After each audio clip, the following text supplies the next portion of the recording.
You're a student of affecting change, the political Overton window, shifting it on policy and ideas. How do you think your party is doing right now as the opposition party? Would you give them a grade? What do you think the conversation is going to be? I think it's difficult to give a grade right now because I think there's some things we're doing very well, and there are other things that we could use some work on. You know, I think it is not, it's not a bug, it's a feature to flood the zone. And this is Project 2025 on steroids. So we did prepare in some ways, and I would actually give attorneys general across the country and states across the country, organizations that have been preparing lawsuits to challenge some of what we saw in 2025 in Project 2025. A lot of credit. But I would also say that in Congress, the more we stay united as Democrats, the way we did in the House last night, the more successful we will be. That was Democratic Congresswoman Pramila Jayapal on Way Too Early this morning, sizing up her party's response to President Trump. Our next guest says Democrats are failing to deliver a key ingredient of effective protest. Joining us now, the author of that piece, editor of The New Republic, Michael Tomasky, also with us, politics reporter for Semaphore, Dave Weigel, whose new piece is entitled In with the Old, the Anti-Trump Resistance Comes of Age. Good to have you both with us this morning. So, Michael, you're touching on something we also heard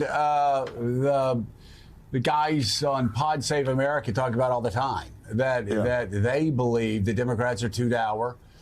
You look at Trump and take politics out of it, people are like, they want to go to the party. They want to go to the wrestling match. They want to go to Madison Square Garden. They want to, again, the content is absolutely horrific. But for people who aren't ideological, and as we know, politics is not a science. It is an art. FDR knew that. Obama knew that. JFK knew that. Reagan knew that. Your piece gets to that it's more than just policy papers that pull people to the Democratic Party.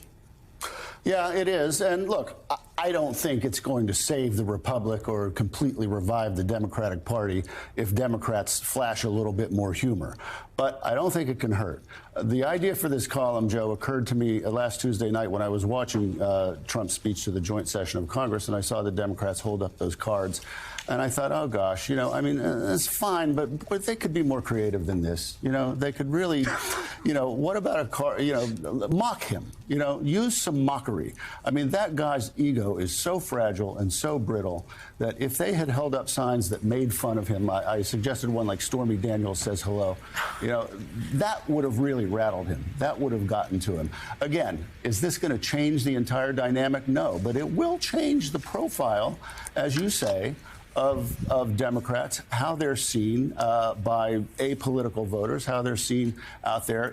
I think it's a good and important part of the mix that they should use mockery of Trump and that they should seem like, happy warriors, to use the old phrase that was applied to Al Smith decades and decades ago. Dave Weigel, you're writing currently about, the age-old problem of Democrats getting together with the resistance, and it falls now to the forever young Bernie Sanders to lead the way.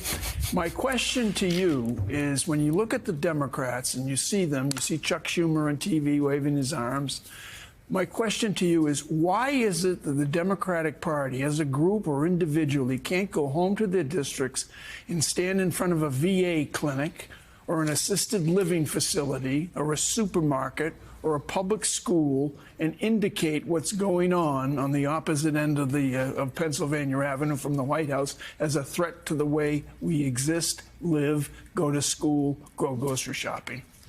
In fairness to a lot of Democrats, they are doing that. They use the weekend, this short recess. They'll use the next recess to do more of that.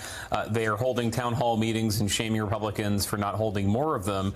And they've done a lot of what Indivisible and other protest groups have wanted, elevated people who are being affected by the layoffs. Their problem has been, even when they win in court, as Ali's interview with Jayapal was saying, the administration plows ahead anyway. And they've elevated the resistance, people like Al Green and Bernie Sanders, for doing big, flashy protests, which didn't win anything.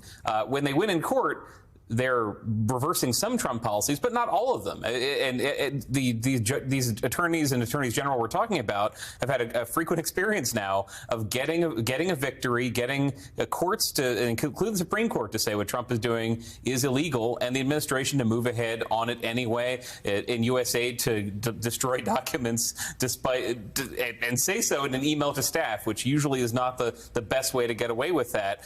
How does a party inspire the base when even if it wins, the losers in the situation keep grinding ahead and don't care what happened in court? That is a tough problem for them. I don't know. To give them some credit, again, I don't know how anyone would solve that. If you declare victory and the other team advances on the board anyway, that has happened again and again in the last 2 months to Democrats.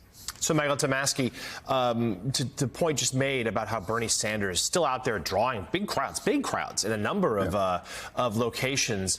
You know, he is sort of at the moment with a couple of others.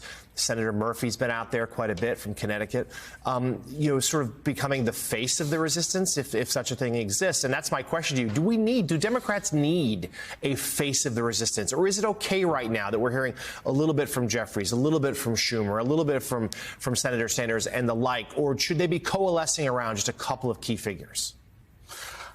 I don't think there can be, Jonathan, one leader right now. I think it's premature. I think, you know, there are going to be a lot of Democrats who are going to be positioning themselves for 2028. They'll speak out eventually. I've been a little bit surprised by the comparative silence of some governors, like Whitmer and Shapiro, who, to my eye, haven't said a whole lot. But, you know, it's not, there's not going to be just a leader in the space of 6 weeks. That isn't going to happen. Some people, as you suggest, have managed to break through, have managed to punch through the noise somehow. Murphy is one. He's a very good example. He's done it on Twitter, largely, and through social media. Jasmine Crockett, I think, has punched through a bit. Jamie Raskin is always reliable as an articulate spokesman of opposition. There are a few others, but, you know, I agree with Dave that they're in a tough position, but these people have managed to break through. Why have they? Others ought to study that. I think instead of one leader, there should be 25 right now.